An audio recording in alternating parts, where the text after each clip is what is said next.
Pemberontakan di Suriah yang dipimpin oleh kelompok Hayat Tahrir al-Sham atau HTS membuat rezim Presiden Bashar al-Assad runtuh pada Minggu 8 Desember 2024. Assad bahkan langsung melarikan diri ke Moskow, Rusia, yang diumumkan pada Minggu malam setelah sebelumnya tidak ditemukan di mana keberadaannya. Dilansir Reuters, alasan mengapa Assad kabur ke Rusia adalah karena dirinya bersahabat dengan Presiden Vladimir Putin. Diketahui Moskow telah menjadi pendukung setia Assad dan rezimnya sejak dulu. Assad juga disebut memiliki banyak pencapaian untuk Putin, salah satunya menghadirkan diri di Timur Tengah dan bisa membangun hubungan dengan negara-negara Arab. Sementara itu, Kremlin mengatakan bahwa menerima Assad untuk berlindung karena Rusia menjadi suaka atas dasar kemanusiaan. Di sisi lain, laporan Wall Street Journal mengatakan Assad berada di Moskow bersama keluarganya atas saran Mesir dan Yordania.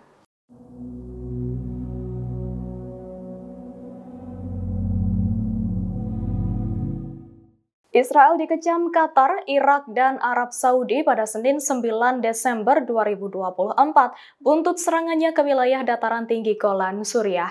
Diketahui serangan brutal telah dilancarkan Israel ke negara beribu kota Damaskus itu pasca tumbangnya rezim Presiden Bashar al-Assad. Dilansir Al Jazeera, Kementerian Luar Negeri Qatar menganggap serangan Israel itu berbahaya dan bentuk serangan terang-terangan terhadap kedaulatan dan persatuan Suriah. Doha menyebut manuver itu sebagai pelanggaran mencolok terhadap hukum internasional.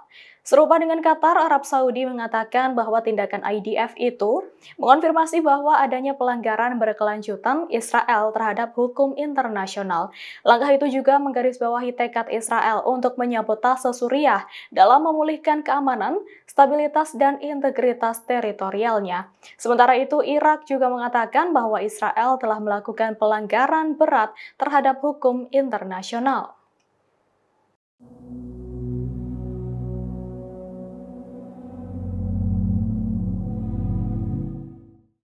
Setelah kelompok pemberontak Suriah berhasil menggulingkan rezim Presiden Bashar al-Assad, Israel langsung melakukan serangan besar-besaran. Terpantau tank-tank IDF telah merangsek masuk ke Damaskus. Bahkan dilaporkan Israel telah melakukan 300 serangan di Suriah hanya dalam waktu 2 hari. Dilansir Al-Mayadin Selasa 10 Desember 2024, tanpa alasan yang jelas, pendudukan Israel terus menghancurkan kemampuan militer Suriah. Israel juga melancarkan serangan darat terang-terangan terhadap wilayah Suriah. Dilaporkan IDF mengambil alih seluruh wilayah Golan, termasuk sisi Suriah dari puncak Gunung Hermon. Laporan Al-Mayadin, Israel juga memimpin gerakan maju ke arah timur, mengambil alih zona penyangga di wilayah yang sama. Bahkan terpantau bahwa tank-tank Israel juga telah maju melewati kota Quneitra dan kini berada di pinggiran pedesaan Damaskus.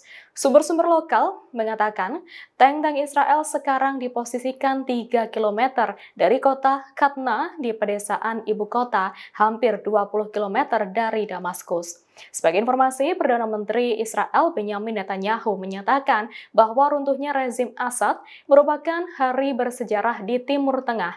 Namun Netanyahu juga menyatakan bahwa runtuhnya kekuasaan Assad juga menjadi bahaya yang signifikan.